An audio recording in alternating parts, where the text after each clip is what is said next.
everybody. Thanks for joining us today.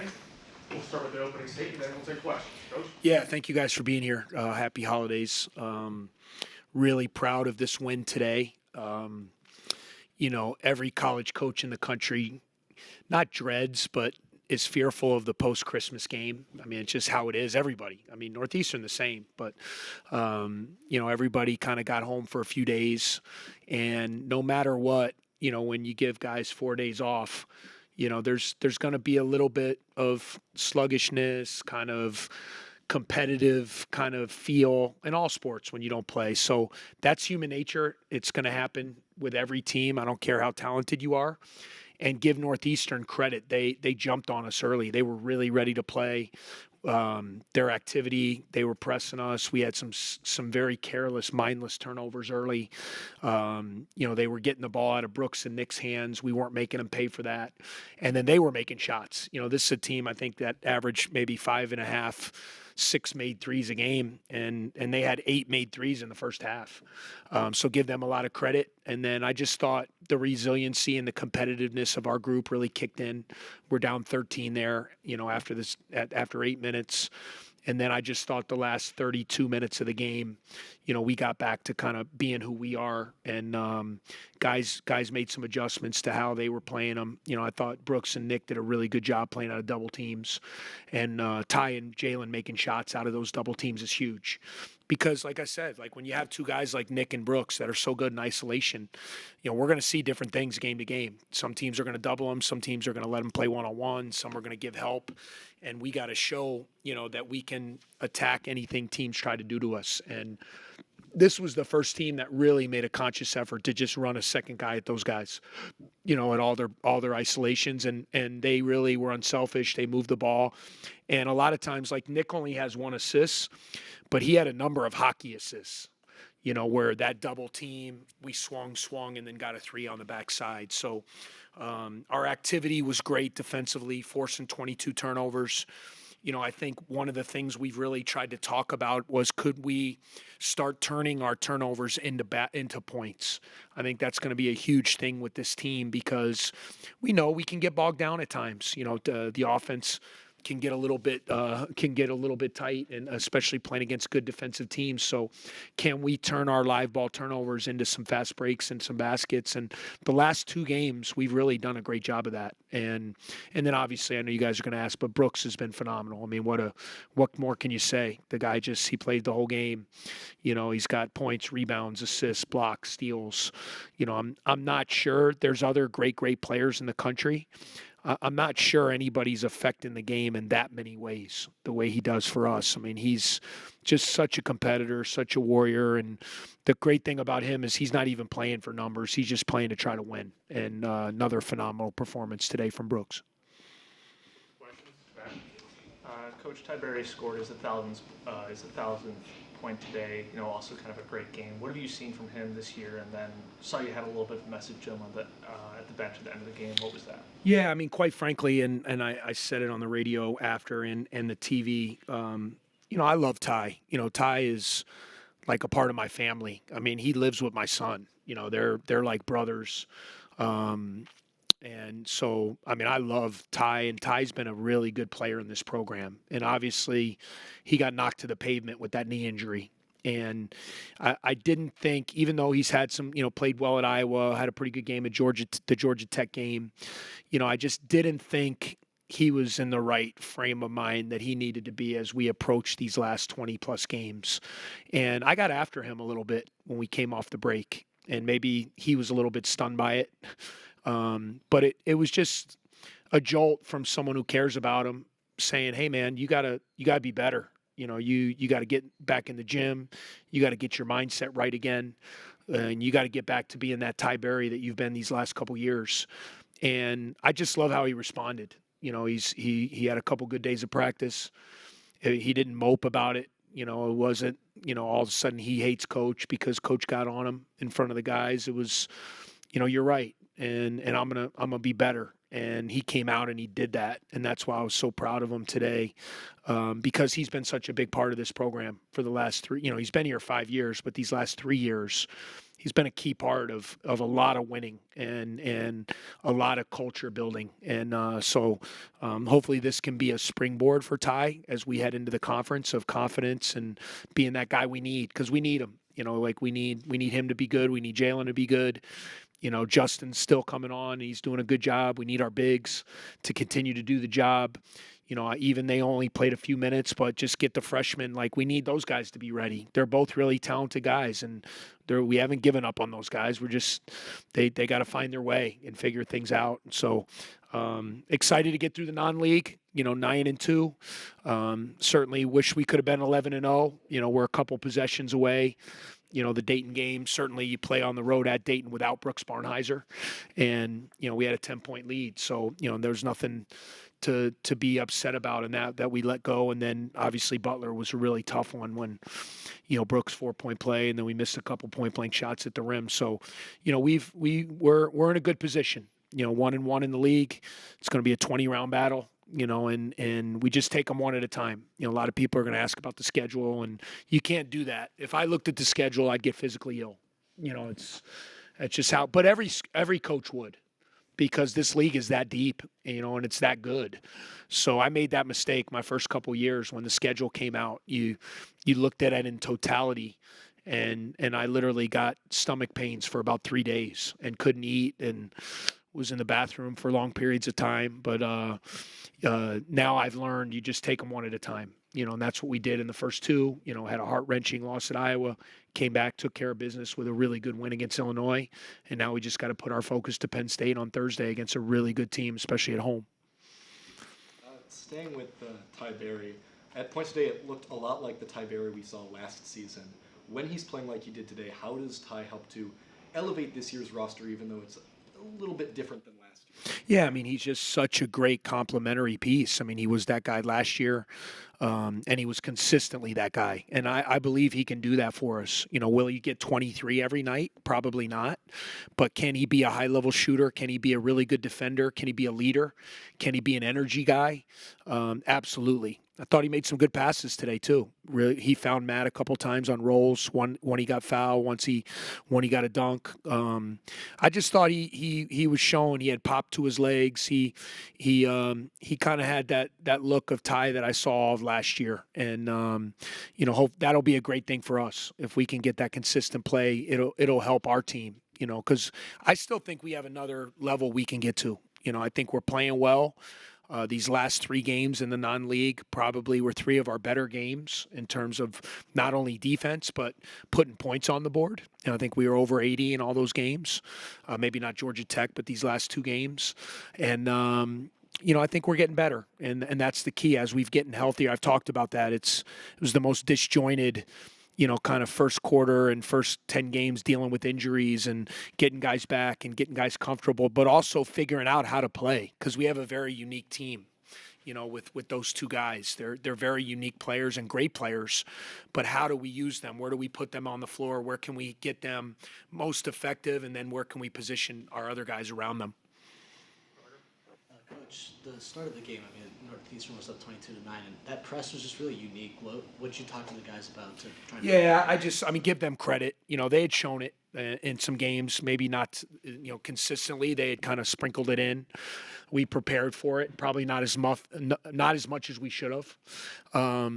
But I just thought we were a little bit mindless early. We had 2 over and backs right away where we just dribbled across half court and picked our dribble up, which you can't do against those kind of presses. I thought after the first few minutes, we did a much better job. We got guys in the right spots. We were able to hit it up the sideline, kind of attack it a little bit. We got a couple open shots, and as the game wore on, they got away from it because I thought we did a much better job. But give them credit. There's a reason why Coach Cohen, I've known him a long time. He was at Boston College as an assistant when I was an assistant at Duke, and he's been a heck of a coach there for a long time, and they got a good team. When I started watching film on these guys during the break, I was not happy, because I knew this was going to be a tough game coming off our 4 days off. So I think they're going to win a lot of games in their league and be a contender this year. So really good win for us, really good response for the guys. And, now we got to put our focus towards getting back to the Big Ten. So kind of connecting to taking that next step and connecting that to Jalen Leach, what do you see his growth moving forward? Because when you have a guy like Jalen paired with Ty, it gives you a lot of space on the perimeter for ISO scores like Nick and Brooks. Yeah. Yeah, I mean, I think Jalen, we're kind of finding as that third guy. He's been really good for us. You know, he's never really been a guard that's had the ball in his hands as much as he's had it with us. So there's a learning curve there. Like even his couple turnovers to start the game. What I was most proud of was he ended with 2 turnovers. He didn't let those 2 over and backs early. Kind of that's what a veteran guy does. You know, he finished with 4 assists. He made 3 big threes. We need his complementary scoring. I mean, he's been at 14, 15 a game most of the year, which is huge because, look, we can't rely on I'd love for Nick and Brooks to get 40 every night. You know, they get 38 tonight, and they've been at about 40 a game combined. We have to have Jalen be able to give us some points. We have to be able to have Ty both those guys got double figures tonight. There's been games where Matt, you know, has been able to get double figures with his lobs and playing off. I think Justin has another gear to get to offensively. You know, the more he plays, you're seeing him. He's starting to make some plays with his passing and his driving and things of that nature. So, you know, those complementary guys are huge because, look, we get in the conference, guys. We're playing against the best coaches in the country. And game plans are great, and people get 2 and 3 days to prepare for you. And they're going to do everything they can to make it hard on our 2 main guys. So that's what I liked about tonight. Like we saw them sell out on those 2 guys on their ISOs, and those guys were willing passers. And Jalen and Ty, they went 8 for 12 from 3. So now as you're watching and you're a future opponent, you're saying, okay, do I really want to do that strategy? You know, or do we want to play? You know, it shows that we can be effective even if they take the ball out of those guys' hands.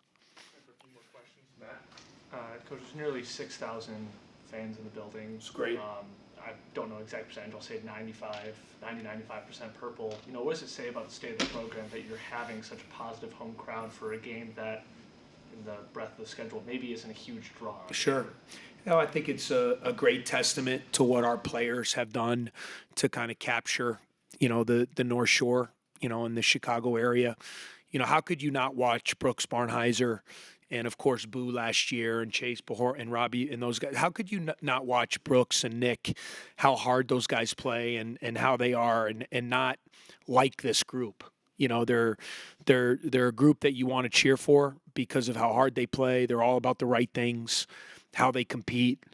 And I've always said it. People said to me at the beginning when I first got here and no one came to the games, you know, I always, you know, how can you get a better environment? How can you get a better environment? And I always answered the same way: win. I mean, win. You know, and that's over these past 3 years. That's what we've done. We've won. You know, I mean, I think in the last 2 years up into this year, I think we had the 3rd most wins. You know, behind Purdue and Illinois in the Big Ten. No one would ever say that about Northwestern over a 2-year span. So people like watching a product that's fun to watch. They like watching wins. And hopefully, I've said it all along, there's a lot of people that live in this area that really love sports, that have families, that I know you went to other schools as your undergrad, but let's be your hometown team. You know, bring your kids out to the game. Let's have Northwestern basketball be the team that your kids growing up cheering for and going to games and following these players. And, you know, that was always my goal. I grew up in this area. I'm from Northbrook, as you guys know. So, you know, like to have people from this area bring their kids to the game and come up and say, hey, Coach, I went to Michigan State or I went to Michigan, but my kids love the Cats. They love Brooks. They love Ty Berry. You know, that was always kind of one of my biggest goals was to kind of, could we capture this area? But you got to do your part. You got to win. You got to play well. You got to win. You got to show you can get it done because people want to see a good product. Similar to that, Northwestern finishes the 2024 calendar 16-1 in Welsh-Ryan Arena, still undefeated this season. What are your goals for 2025? Any New Year's resolutions for this team? Yeah, one goal: beat Penn State. You know, I mean, I just. You can't get ahead of yourself. I mean, we talk on the grand scheme of things about protecting home. That is important. And you know, in the Big Ten, there's so many great atmospheres. Like last year, we went 9-1. A big part, you know, big reason why we went to the NCAA tournament. We went 9-1 at home. we took care of home, and we were able to get 3. We were able to steal 3 on the road somewhere. We had an opportunity to get that Iowa game. We didn't. We got our home game. Winning at home. If you want to do something, if you want to play meaningful games in March, you have to win at home, because playing on the road is so tough. So, that's a goal of ours. But we really try to stay in the moment. I know it's coach speak and all that, and I hate it too. But I told the guys in there, like, guys, let's think about one thing. We got a hell of a game on Thursday night in State College. It's a really good team, veteran team, really well coached. One of the best guards in the country, and Ace Baldwin, one of the best pressing teams in the country. So we got 3 days to prepare to get ready for a really big time fight on Thursday night. Last question, Ryder. Coach, speaking, Ace Baldwin, one of the best defensive guards in the league, but you've averaged 6 turnovers over the last 4 games. Guys like Nick Brooks bringing the ball up a lot more. What have they shown you that they've grown in that aspect of starting the? Well, we knew coming into the year, Boo was such a dominant ball guard, that we were going to have to do it a little bit different ways. We have good players, but we didn't have that dominant point guard that was going to just have the ball. And so as we've built this team, bringing in Jalen, and now I knew Brooks. Brooks is kind of a point guard / forward at heart. He's at his best with the ball in his hands. Like you guys see, he's a creator. He's not a guy you're going to run off double downs. And he plays with the ball. He plays in isolation. He plays in pick and roll. And so he's going to have the ball. Jalen's going to have the ball. Nick's shown that against pressure, he can get the ball up the floor. We need Ty to be able to guy who can help with that. Justin, those are all guys. We got to do it collectively. And that's kind of the makeup of this team, and that's how we're going to be as we get back into the conference. All right, that wraps us up. For All right, today. guys. See you guys. Thanks. We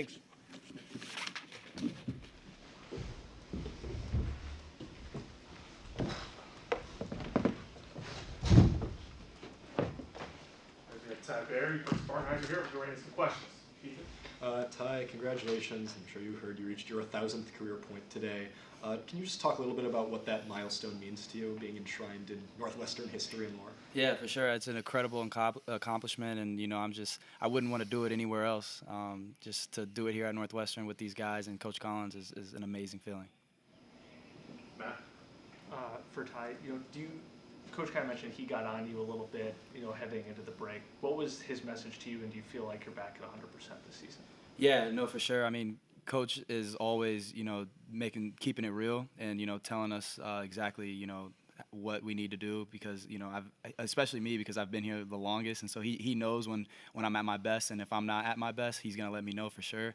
And, I feel like keeping me accountable is extremely important. And, he's been doing that. And I feel like for me, just staying confident and knowing what I bring to the table is important to the guys, and just going out there and executing those things. Brooks, Coach mentioned how you and Nick both got doubled a lot in this game, a lot more than previous games. How did you adjust to that as the game went on? Yeah, I think Coach did a good job kind of telling us that, we're going to have to be willing passers, and I think me and Nick both are that.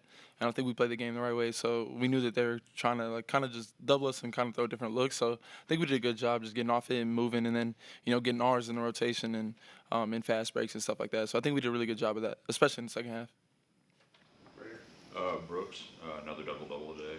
But another thing I wanted to highlight was the shooting of Ty and Jalen outside. How do performances like those open up the floor for you to operate? Yeah, huge. I remember just vaguely 2 possessions in the first half. I think I caught it the elbow, and they were kind of coming from the corner on 2 plays, and I could just take a back dribble and throw it to Jalen. And Jalen's a really good shooter, and he knocked both of those down. And then I remember playing the second half, Nick's posting.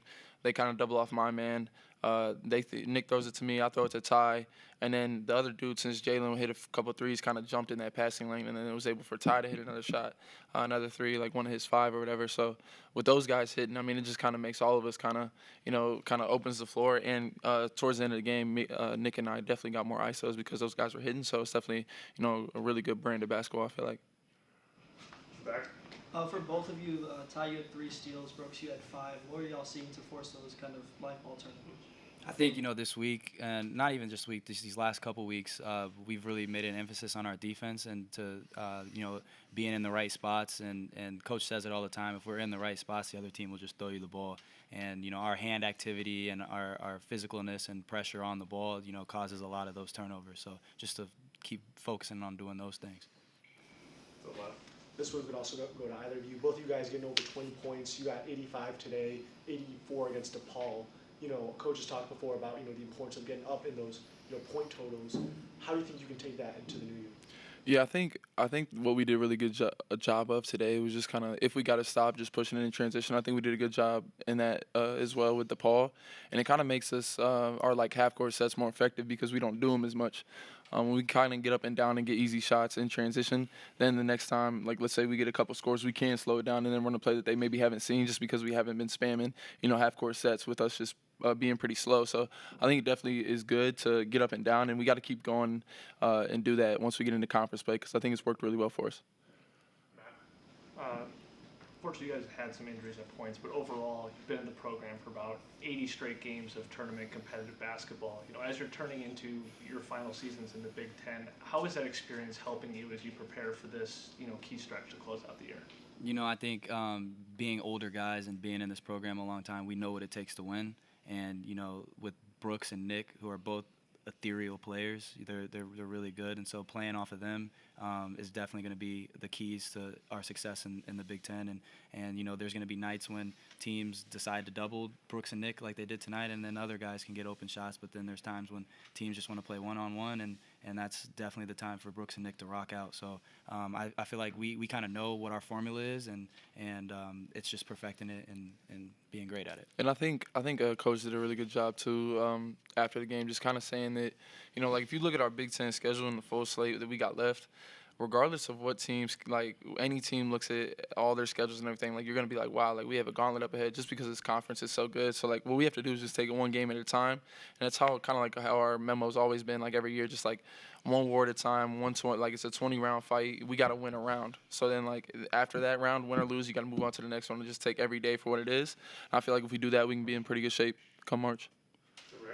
Kind of building off that a little bit, how do you guys characterize yourself as a team? When you look in the mirror, what type of buzzwords do you want to be known for when a team comes into your house and plays you? I think the biggest word is toughness. Our team is just so grimy and so tough that other teams they really don't like playing us, especially defensively. We're so active and we're all over the place, and I feel like that's kind of a something that teams don't. They from the outside looking in, they don't see that until we actually are on the court playing, then they feel it for sure. Last question, Ethan.